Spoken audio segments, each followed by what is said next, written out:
Hi guys, in today's tutorial we'll explore running Apache Airflow on an EC2 instance. We'll cover everything from setting up an EC2 instance to installing Airflow, configuring the environment and running your first workflow.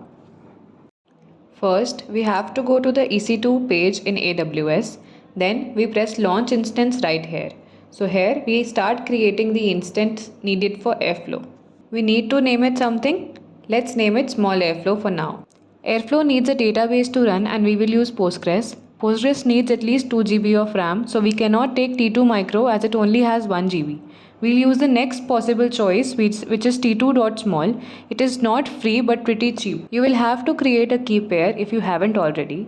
Here I have created one, but let's create another one anyways. And that's all. We can launch the instance now. After the instance starts, we can connect to it now. There are multiple ways to connect, but we shall use EC2 instance since it's the easiest option. Now we are going to configure the instance to run Airflow. Every command I am going to run here will be in the link below so that you can refer it directly. First step is to always update the packages already installed on EC2. We use the command sudo apt update. Next, we need to install pip, which is used to install any library used by Python including Airflow. To initialize Airflow for the first time, we need SQLite. So we use this command. Now we will make a Python virtual environment so as to not have conflicts with packages installed on your system. And while we are in the virtual environment, we will install this library libpqdex, as sometimes it is required, sometimes it's not. Let's install it anyways. Okay, now we finally install Apache Airflow. By using this command, we can download specific version of Airflow and its required dependencies. Some dependencies might not work with the latest or certain version of others, so we get all the required.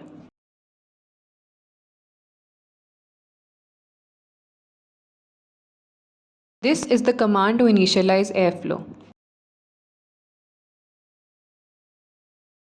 So by default we use SQLite database and we should replace it with Postgres.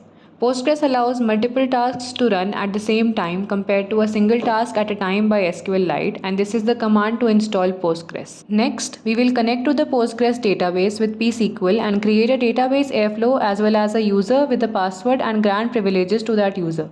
Airflow needs to store data in the database, so that's why we are connecting to it. After connecting, we run 3 commands. We create the database, then create a user entry in it, and then we grant privileges to the user. Press Ctrl Z and then type logout to exit. Next, we need to find Airflow configuration file which will be in the Airflow folder. In the airflow.cfg file, we will have a default connection string which is connection to SQLite. We will replace that connection string with Postgres connection string using this command to connect with the user Airflow, the password Airflow, the localhost and the Airflow database using Postgres SQL as configured before in pSQL. You may also want to change your executor to local executor from sequential executor to execute many tasks. After this, we may or may not want example tags to show up, so if you want to, you can run this command to remove those examples. Initialize Airflow once more to reload the config file. Finally, we shall create a user by executing this command with username Airflow, first and last name Airflow with the role admin. The email address shall be airflow@gmail.com. Then, a prompt will come to give a password which we will give as Airflow, and we are now done initializing Airflow. But we still need to open the port on which Airflow works. Go back to the AWS instances, select your instances, Security tab, Security group, Inbound rules and then add inbound rule. Add 8080 as port number and select source as anywhere IPv4. Go back to the terminal, type Airflow web server %. The symbol % is used to run it in the background. Run Airflow scheduler to start the scheduler. Go back to instances and get public IPv4 address and open it to a new tab. Add a colon 8080 after it to open the Airflow server.